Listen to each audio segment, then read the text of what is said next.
Le cache-cache est un jeu où plusieurs personnes se cachent d'une autre, qui doit découvrir la cachette de toutes les personnes cachées pour gagner la partie. But du jeu.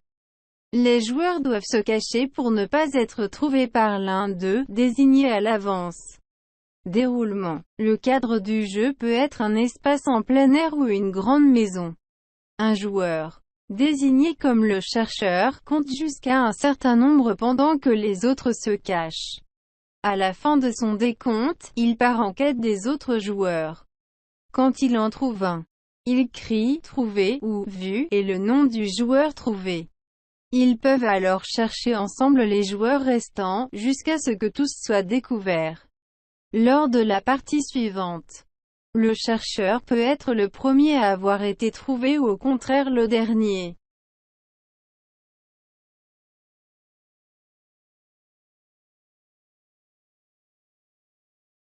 La marelle est un jeu enfantin, pratiqué le plus souvent dans la cour de récréation des écoles primaires ou élémentaires.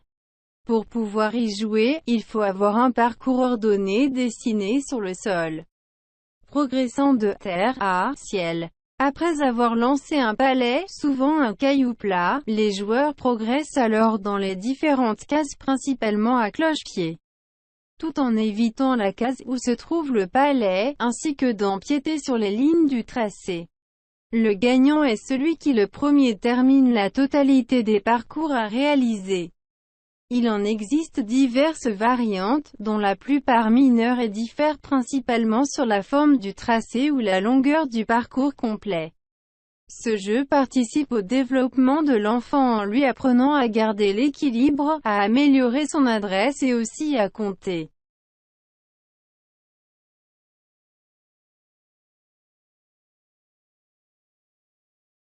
Le jeu de billes est un jeu très courant dans les écoles. La façon la plus classique d'y jouer consiste à lancer sa bille sur celle de l'adversaire afin de l'obtenir. Les règles du jeu. Il existe beaucoup de façons de jouer aux billes. Le but du jeu peut être de lancer ses billes dans un trou ou de les lancer sur d'autres billes. Le premier à jouer lance sa bille le plus près possible du trou. Le deuxième fait de même. Si les deux billes entrent dans le trou la première fois, on recommence au début. Sinon à tour de rôle les joueurs essayent de rentrer une bille dans le trou à l'aide de son doigt.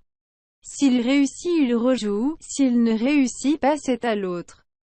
Le joueur qui fait rentrer les deux billes gagne. Si chacun fait entrer une bille, cela fait égalité. On a parfois le droit de tirer directement et de mettre des murs.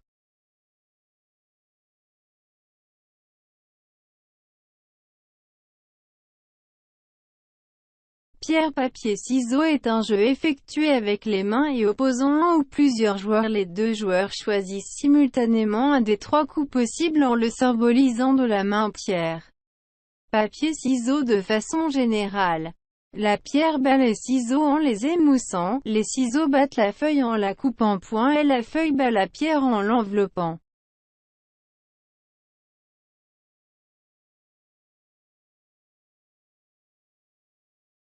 Saute-mouton est un jeu sportif d'enfants qui consiste à sauter successivement par-dessus tous ses partenaires penchés en avant. Les joueurs se relaient de la manière suivante. Les premiers se penchent vers l'avant en formant une ligne, et les derniers passent tour à tour au-dessus d'eux, en posant les mains sur leur dos. Lorsque le dernier joueur debout a sauté par-dessus l'avant-dernier, celui-ci se relève et saute à son tour par-dessus ceux qui le précèdent, et ainsi de suite. Le nombre de joueurs n'est pas fixé. Très pratiqué dans les cours de récréation des écoles.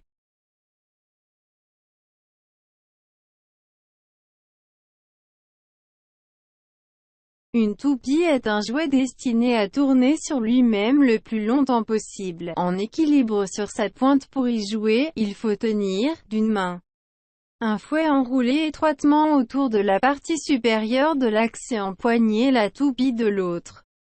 Puis tirer le fouet en arrière jusqu'à ce que la toupie tombe par terre et tourner la fouetter continuellement pour la garder en mouvement.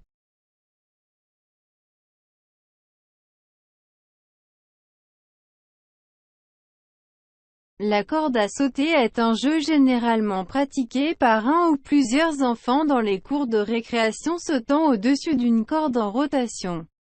De manière que la corde passe sous leurs pieds et au-dessus de leur tête. Il y a plusieurs manières pour sauter à la corde. La manière traditionnelle en sautant à pieds joints par-dessus la corde qui passe par-dessus la tête et par-devant soi. Mais on peut aussi sauter en arrière.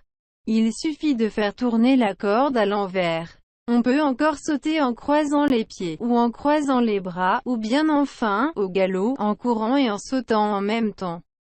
On joue également à la corde à sauter à plusieurs, au moins 3, 2 pour faire tourner la corde et une qui saute au milieu.